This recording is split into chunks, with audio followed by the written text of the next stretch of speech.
Hi, my name's Phil. I like talking about politics, and in this video I'd like to discuss the trap which the SNP are once again aiming to set for Labour in the form of a Gaza ceasefire motion this week, how Labour are attempting to work with the SNP on a mutually agreeable wording, which I think is probably unlikely to succeed, and how I think the Labour leadership should proceed to take the sting out of the stunt because things have changed, giving them more freedom now. But first, if you'd like to be notified of daily news and politics, please subscribe to the channel.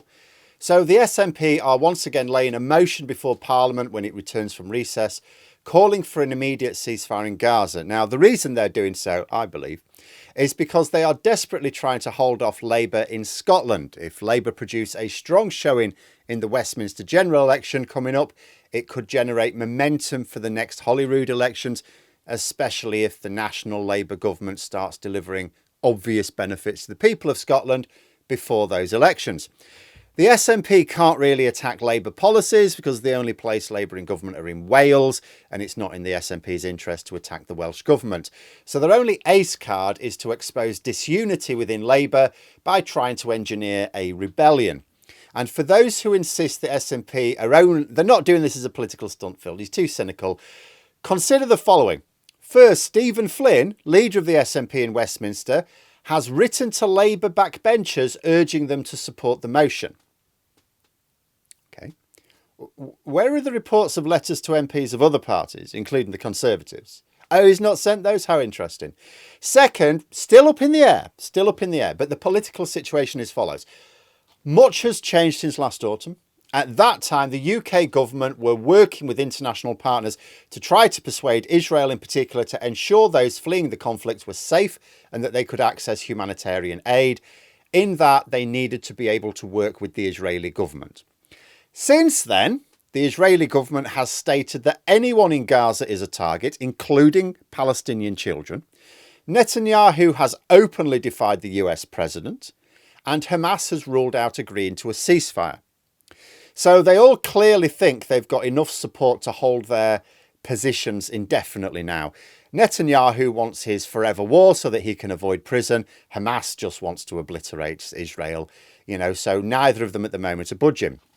So basically, the genocidal nutters on both sides are not even pretending to not be genocidal nutters. At this point, it's hard to see how any motion in the UK Parliament, as long as it calls for both Hamas and the Israeli government to take responsibility to ensure the fighting stops, it's hard to see how that really makes any diplomatic efforts worse. However, the SNP motion is calling for an immediate ceasefire. Now, Labour are not interested in a token ceasefire that ends later that day. There's no point in a ceasefire that lasts long enough to have a sandwich. So they want a motion that calls for a sustainable ceasefire. That's Labour's position. Now, here's the thing. If the SNP agrees to modify their motion to go, okay, well, that's fine. Yes, so of course we're happy for a sustainable ceasefire. That's brilliant. That saves more lives. Labour will support it. So here's the question. Will the SNP agree? If they do, fine. They get their Labour votes. The motion will probably still not pass because Flynn is not even attempting to ask the Conservatives to support it. But if it does succeed, nothing will happen because it's not up to the UK Parliament whether or not there is a ceasefire. I mean, it's not like the UK Parliament says there should be an immediate ceasefire and Hamas go, oh, well, the jig's up. And Netanyahu goes, oh, well, the jig's up. In no world does either of those things happen. We're not taking part in either invasion either. So it's not like we even withdraw our own military attacks because we don't have any. However, if the SNP refuse to back Labour's amendment to call for a sustainable ceasefire, as I suspect they will, what does that indicate? Well, why would the SNP oppose the inclusion of the term sustainable ceasefire? After all, that's better for the innocents whose lives have been lost in Palestine, isn't it? How many lives are you going to save with a half-hour ceasefire compared to one that lasts a lot longer, preferably forever? But maybe they will agree to actually work with Labour on the motion. Maybe they genuinely just want the motion to succeed and they want lots of Labour support, like they say. And of course, that means working with the Labour leadership on a mutually agreeable statement. In the interests of maximising votes for it, all is well. Except, of course, for the small detail that it will not save a single life. But there you go. But now let's say that the SNP don't agree to this small change in wording. Now, that would be a blatant case of them wanting to use the loss of innocent lives in a grubby attempt to hold on to seats. What should Labour do? Go with it. Under the circumstances, what the SNP hopes happen is that a load of Labour MPs votes for the motion define the leadership, exposing disunity in the party. If a few more frontbench Labour MPs have to quit to do so, all the better. And I see from Guardian reports that Labour are frantically trying to persuade the SNP to change the sustainable ceasefire tagline. But if this fails, I think Labour should go on the attack. I worry that since Labour built up their massive sustained lead in the polls, they've become too defensive. It's funny because there's another article in The Guardian today talking about those around Starmer fearing complacency. And yeah, it's all right saying to your activists, don't be complacent, not a single vote's cast. Going on the defensive when you are the party of opposition that's had a right hiding in the previous election ahead of a general election, that is complacency. That is you thinking, we've got this lead, we need to hold on to it. No, you haven't got a lead. You haven't had, as you say, a single vote cast. You need to constantly attack. You are defensive when you want to hold a position. Labour do not want the position to be preserved when the general election rolls around. So they need to be on the attack.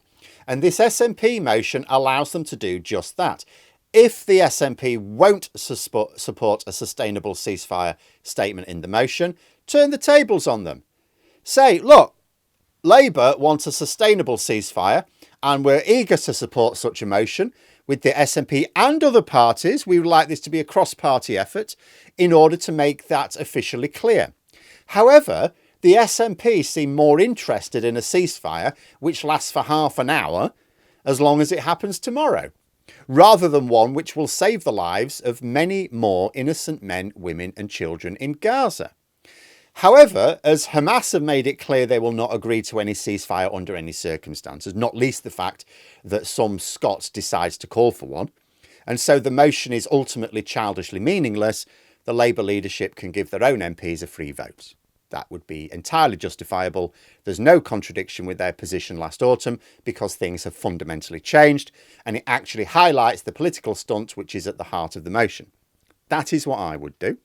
Assuming, of course, as I say, the motion is just about cheap political stunts. Maybe it's not. Maybe some of the people say, no, Phil, it's not. Maybe it's not. Maybe the SNP will go, oh, yeah, sustainable ceasefire. Yeah, we're all on board with that.